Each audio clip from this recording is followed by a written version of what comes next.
حضرت سیدنا صدیق اکبر کا کردار بولتا ہے کہ آپ افضل البشر بعد الانبیاء بالتحقیق ہیں۔ آج میں صحیح بخاری شریف کا سبق پڑھا رہا تھا، اہل العلم والفضل احق بالامامہ، جو حضرت سیدنا امام بخاری صاحب رحمۃ اللہ علیہ نے باب قائم فرمایا، باب قائم کیا کہ اہل علم و فضل امامت کا زیادہ حقدار ہوتا ہے، جتنا زیادہ علم والا، تقوی والا، فقہ والا ہوتا ہے، اتنا زیادہ امامت کا حقدار ہوتا ہے۔ حضرت سیدنا امام بخاری صاحب رحمۃ اللہ علیہ نے اس باب کے تحت جو پہلی حدیث پاک ذکر کی ہے اس کے اندر بھی امامت صدیق اکبر کا ذکر کیا ہے کہ اللہ تبارک و تعالیٰ کے پیارے حبیب علیہ السلام نے اپنی ظاہری حیات طیبہ میں جس کو اپنے مصلی کا وارث بنایا، اپنا جانشین بنایا، وہ حضرت سیدنا صدیق اکبر رضی اللہ تعالیٰ عنہ تھے۔ حضرت ام المؤمنین سیدہ عائشہ صدیقہ رضی اللہ تعالیٰ عنہ فرماتی ہیں کہ حضور علیہ السلام نے حکم دیا، مرو ابا بکر فلیصلی بالناس، ابو بکر کو کہو کہ وہ لوگوں کو نماز پڑھا دے۔ باقاعدہ طور پہ اہل علم موجود ہیں، شارحین حدیث نے لکھا ہے کہ حضور علیہ السلام کے پاس حضور کے چچا عباس رضی اللہ تعالیٰ عنہ بھی تشریف فرما تھے، حضرت سیدنا مولا علی المرتضیٰ کرم اللہ تعالیٰ وجہ الکریم بھی ساتھ موجود تھے گھر میں۔ ان کو نہیں حکم دیا کہ آپ جا کر نماز پڑھائیں، حضرت سیدنا صدیق اکبر رضی اللہ تعالیٰ کا حکم دیا۔ پھر اس عنوان کی 8-10 احادیث تو بخاری شریف میں ہیں جو ساری سیدنا صدیق اکبر کی امامت کے حوالے سے ہے کہ حضور علیہ السلام نے فرمایا ابو بکر کو کہو وہ لوگوں کو نماز پڑھائے۔ حضرت ام المؤمنین سیدہ عائشہ صدیقہ رضی اللہ عنہا نے عرض کیا، یا رسول اللہ صلی اللہ علیہ وسلم، میرے والد گرامی تو بڑے رقیق ہیں، بڑے نرم دل ہیں، رقت والے ہیں، وہ آپ کی جگہ پر، آپ کے مصلی پر کھڑے ہو کے جب نماز پڑھائیں گے انہیں رونا آ جائے گا۔ ان کی رقت قلبی کی حالت یہ ہے وہ قرات تو نہیں کر پائیں گے، نماز نہیں پڑھا پائیں گے۔ یا رسول اللہ صلی اللہ علیہ وسلم آپ کسی اور کو کہہ دیں، اور کوئی نماز پڑھا دے۔ رسول اللہ صلی اللہ علیہ وسلم نے پھر یہی فرمایا، مرو ابا بکر فلیصلی بالناس، ابو بکر کو ہی کہو وہ لوگوں کو نماز پڑھائے۔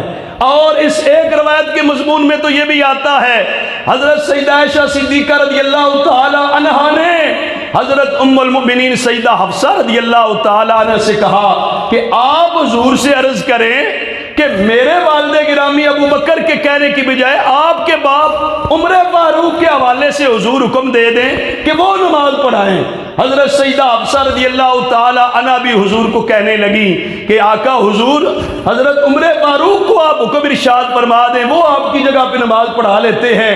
رسول اللہ صلی اللہ علیہ وسلم نے فرمایا، ماہ، جس کا معنی لکھا ہے یہ ویسے تو کلمہ زجر ہے، بس کر، ماں رک جا، بس کر۔ میں بھی آج حدیث پڑھاتے کہہ رہا تھا، آج جو سیدنا صدیق اکبر کا نمبر کاٹ کے معاذ اللہ ترتیب خلفاء میں دراز ڈال کے کسی اور کو نمبر دینے کی باتیں کرتے ہیں، ان کو سمجھنا چاہیے کہ حضور نے تو اپنی پیاری زوجہ سیدہ ام المومنین حفصہ کو کہہ دیا تھا، ماں بس کر، بس کر، اگلی باتیں نہ کر، ایسے مشورے نہ دے۔ آپ نے فرمایا، مرو ابا بکر فلیصلی بالناس، ابو بکر کو ہی حکم دو کہ وہ نماز پڑھائے۔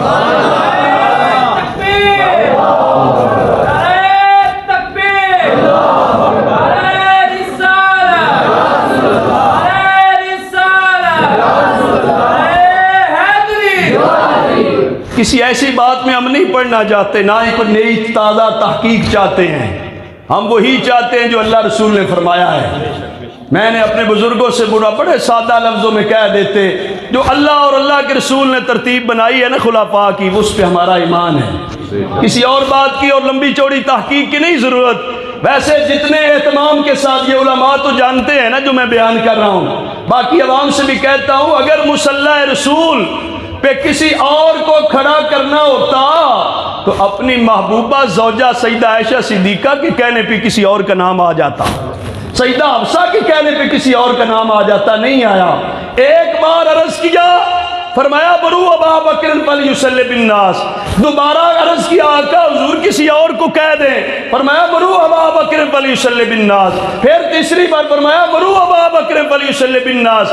میں تو دوستوں سے کہہ رہا تھا کہ جس طرح کہتے ہیں نا ایک سونا تو لگدا دوجا پھر بھی تو مایا، تو میرے محبوب آقا نے تو اپنا مصلح دینے کے لیے فرمایا پہلا بھی ابو بکر، پھر بھی ابو بکر، پھر بھی ابو بکر، پھر بھی ابو بکر ہے، 4 بار آقا حضور، لوگ کہتے ہیں جی 3 باریاں ہوتی ہیں، میرے آقا حضور نے تو 4 بار زبان سے نام لیا تو ابو بکر کے ہی گیا۔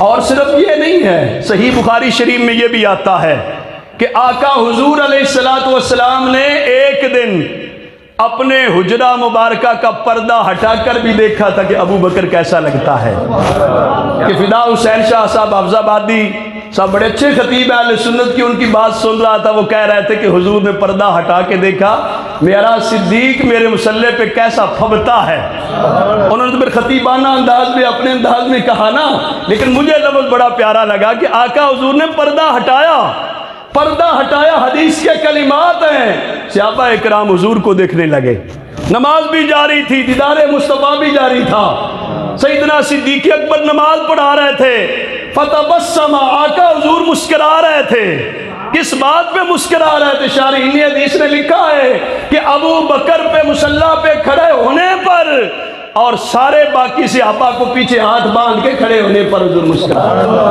حضور خوش تھے کہ آج میرا مشن مکمل ہو گیا، میں نے جس کو اپنا مصلی دیا آج اس کے پیچھے لوگ سارے کھڑے ہیں، عمر فاروق بھی کھڑے ہیں، عثمان غنی بھی کھڑے ہیں، علی المرتضیٰ بھی کھڑے ہیں، سارے صحابہ پیچھے کھڑے ہیں۔ ایک روایت میں تو یہ بھی آتا ہے کہ حضرت سیدنا ابو بکر صدیق نے نماز پڑھانے کے لیے مسجد میں جا رہے تھے تو حضرت عمر فاروق صاحب مل گئے، آپ نے فرمایا اے عمر آپ نماز پڑھا دیں، اے عمر آپ پڑھا دیں۔ عمر فاروق نے فرمایا انت حق بذالک، اے پیارے صدیق آپ کے ہوتے میں تو حق رکھتا ہی نہیں ہوں، آپ زیادہ حقدار ہیں۔ تو امام بخاری صاحب نے باقاعدہ عنوان یہ قائم کر کے مسئلہ سمجھا دیا صحیح بخاری شریف میں، اہل العلم والفضل احق بالامامت، احق بالامامت ہوتا ہے امامت کا زیادہ حقدار کون ہے؟ وہ ابو بکر صدیق رضی اللہ تعالی۔ ایک موقع پہ یہ بھی صحیح بخاری شریف میں سارے سبق ہیں جو پڑھائے ہیں، حضرت سیدنا صدیق اکبر رضی اللہ تعالیٰ ایک موقع پہ ایسے بھی امامت فرمائی کہ قبیلہ بنی عمر بن عوف میں حضور صلح کروانے کی غرض سے تشریف لے گئے، نماز کا وقت ہوا آپ واپس تشریف نہ لائے، حضرت سیدنا بلال مؤذن رسول، حضرت سیدنا بلال رضی اللہ تعالیٰ عنہ کہتے ہیں اے پیارے صدیق میں اذان دیتا ہوں آپ نماز نہیں پڑھاتے؟ پتہ چلا کہ آقا حضور کی زہری حیات طیبہ میں صحابہ بھی جانتے تھے، فیصلہ کر چکے تھے اگر مصلی پہ حضور نہیں پہنچے گے تو حضور پہ مصلی پہ کھڑے ہونے والے ابو بکر صدیق ہی ہیں، صحابہ فیصلہ کر چکے تھے۔ اور پھر ایک نماز میں ایسے بھی ہوا آقا حضور علیہ السلام خود تشریف لے آئے، اسی حدیث پاک میں قبیلہ بنی عمر بن عوف کے موقع پہ جب سیدنا صدیق اکبر رضی اللہ تعالیٰ نماز پڑھا رہے تھے حضور علیہ السلام تشریف لے آئے، جب قریب پہنچے ابو بکر صدیق کو اطلاع ہوئی کہ حضور تشریف لے آئے، مصلی امامت سے سیدنا صدیق اکبر پیچھے ہٹے۔ یہ ہے ایمان، یہ ہے ایمان صدیق اکبر، این نماز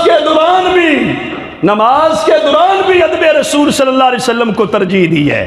آقا حضور علیہ السلام نے فرمایا ایک روایت میں ان کما انتا ابو بکر جیسے آپ ہیں ایسے ہی رہیں، گویا کہ حضور چاہتے آگے ہی کھڑے رہیں۔ ایک میں ان مکانک ابو بکر آپ ہی اپنی جگہ پہ کھڑا رہے، جگہ وہ حضور کی تھی یا ابو بکر کی تھی، لیکن لجپال جب کسی کو دیتے ہیں نا پھر لیتے نہیں ہیں۔ حضور نے فرمایا مکانک ابو بکر تیرا مصلی ہے، اب تو ہی کھڑا رہے۔ حضور چاہتے یہ تھے ابو بکر آگے کھڑا ہو کے نماز پڑھائے۔ جب نماز مکمل ہو گئی کہ سیدنا صدیق اکبر نے عین نماز کی حالت میں بھی حضور علیہ السلام کا ادب کیا اور ادب کر کے بتا دیا یہ اذانیں نمازیں سب کچھ حضور کے طفیل ہیں۔ علامہ اقبال نے کہا تھا اذانیں دی سراپا نیاز تھی تیری، تجھی کو دیکھتے رہنا نماز تھی میری۔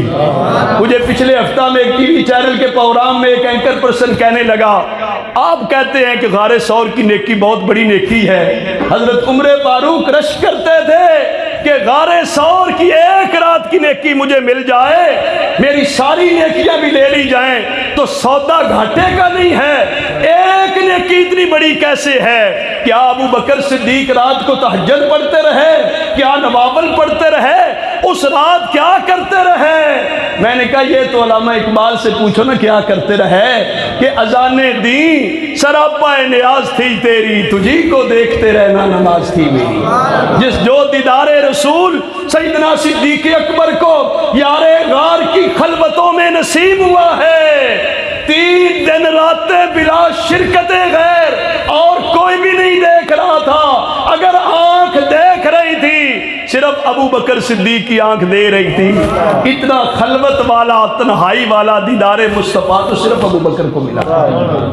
تو حضرت سیدنا صدیق اکبر رضی اللہ تعالیٰ نے سمجھتے تھے کہ نماز بھی حضور نے سکھائی ہے، اذان بھی حضور نے بتائی ہے، دین سارا حضور نے دیا ہے، اب نماز کے دوران حضور آ جائیں تو حضور کا ادب نہ کیا جائے، ادب رسول کر کے بتایا۔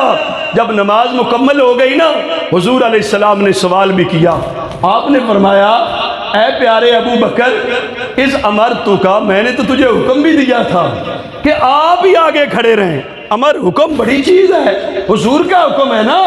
حضور نے فرمایا پیارے صدیق میں نے حکم دیا تھا آپ ہی آگے کھڑے رہیں، آپ پھر بھی نماز میں پیچھے آ گئے تھے، اس کی کیا وجہ ہے؟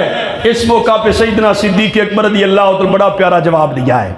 آپ نے فرمایا ما کان لابن ابی قحافہ ان یصلی بین یدیک، یا رسول اللہ صلی اللہ علیہ وسلم ابو قحافہ کے بیٹے کو یہ کیسے جرأت ہو سکتی ہے اللہ کے رسول کے سامنے کھڑے ہو کے نماز پڑھائے؟